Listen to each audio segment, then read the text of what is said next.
meskipun beberapa kali melakukan kesalahan, guru tidak menyerah dan menjadikan setiap kesalahan sebagai bahan refleksi untuk meningkatkan kemampuannya.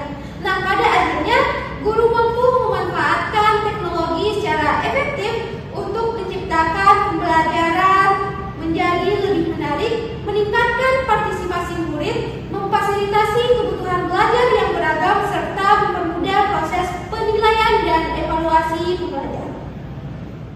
Nah, untuk pertanyaan kedua, yaitu mengapa kegagalan perlu dipandang sebagai bagian dari proses belajar?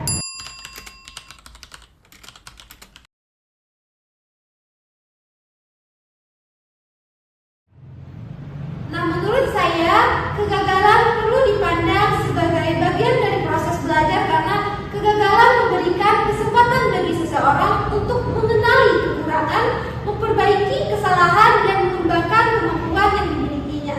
Nah, dalam proses belajar, tidak semua tujuan dapat dicapai dengan mudah atau berhasil pada percobaan pertama. Seringkali seseorang harus menghadapi berbagai tantangan, hambatan, bahkan kegagalan sebelum akhirnya memperoleh pemahaman dan keterampilan yang lebih baik. Nah, salah satu prinsip utama dari Grow Mindset ini adalah memandang tantangan sebagai peluang belajar. Nah, ketika seseorang mengalami kegagalan, nah ia didorong untuk melakukan refleksi terhadap proses yang telah dilakukan, mengidentifikasi penyebab kegagalan, kemudian ia menyusun strategi yang lebih baik untuk percobaan berikutnya. Sebagai contohnya yaitu ada seorang murid kelas 4 sekolah dasar mengalami kegagalan dalam menyelesaikan soal matematika tingkat pecahan dan memperoleh nilai yang belum memuaskan. Nah, jika kegagalan tersebut kita pandang sebagai tanda bahwa dirinya tidak pintar matematika, maka murid mungkin akan kehilangan motivasi dan enggan mencoba kembali. Namun, jika kegagalan dipandang berdasarkan prinsip Grow Mindset, murid dapat melihat bahwa nilai yang diperoleh menunjukkan adanya materi yang perlu dipelajari.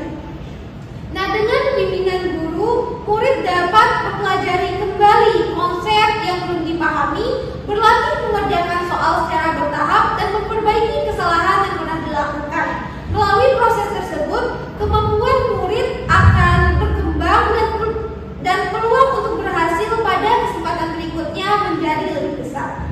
Dengan demikian, kegagalan perlu dipandang sebagai bagian dari proses belajar karena melalui kegagalan seseorang memperoleh pengalaman, pengetahuan, dan pelajaran yang berharga untuk mengembangkan dirinya. Berdasarkan prinsip Grow Mindset, kegagalan bukanlah tanda keterbatasan kemampuan, melainkan kesempatan untuk belajar, bertumbuh, dan mencapai hasil yang lebih baik melalui usaha yang berkelanjutan. Mungkin